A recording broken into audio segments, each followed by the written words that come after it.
you mentioned that you had some space in your career that you left NETSCOUT and then worked with cloud and another, Yeah.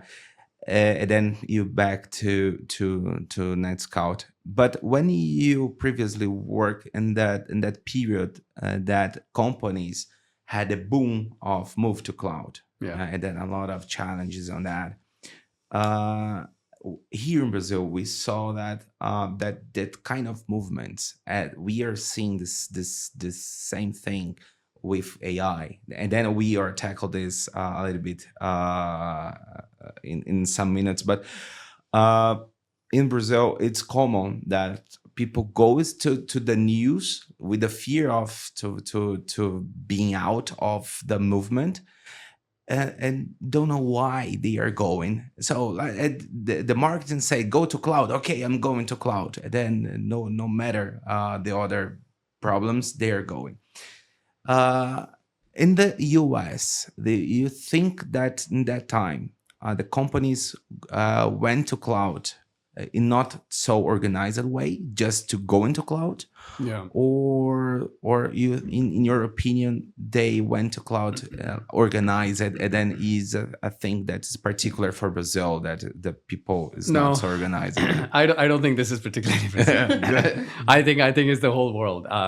But I think to answer that question properly, I would say, and luckily I had pretty early exposure in this, right? Because I was dealing with the public cloud was fairly new as well. I mean, it wasn't new, but it was still fairly new, right? And the big companies, the big ones with serious workloads, right? Massive workloads, they were very, very cautious. They had to be, right? And we can get into that in just a moment later. I think the driver for people to rush into that decision was because of cost. They wanted to save money and reduce complexity. That, I believe, is the biggest reason why they were rushing. Because in the US, because they were thinking, okay, if there's a way that I can do this in the cloud and increase the velocity with which I can offer my service to my clients, right, with availability that's not my headache, but that person's headache, great. Oh, and by the way, I save money and I don't have to hire so many people. Amazing. Where do I sign? And they were signing everywhere, right? I'm oversimplifying. Obviously, there's more to this story. But I believe that's the reason why everybody started to go to the cloud. Now, yeah, there's a lot of promise. And over time, we've actually seen some of that actually happen, and take form. But at the time, people didn't know exactly how this would manifest over time.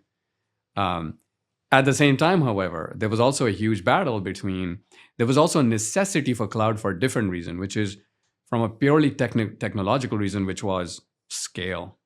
The large ones, the really large organizations, and I've worked with some of the hyperscalers, the really, really big companies that I'm sure you know who they are. I don't need to name them. The hyperscalers had a different challenge, right? Because they ran into a problem of scale before everybody else ran into a problem of scale. Actually, that's how AWS came into the business as they were trying to solve their own problems, and they designed something, an infrastructure that would make sense.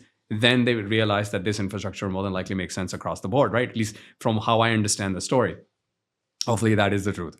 The hyperscalers had challenge with scale. They had so much workload and so many people. They had to figure out a mechanism to create a very elastic architecture. And so that's why they were testing with OpenStack. If you remember, OpenStack was very famous at that time, to some extent even still is. But they were really thinking about OpenStack, and they were trying to deal with, do I do private cloud or do I public cloud?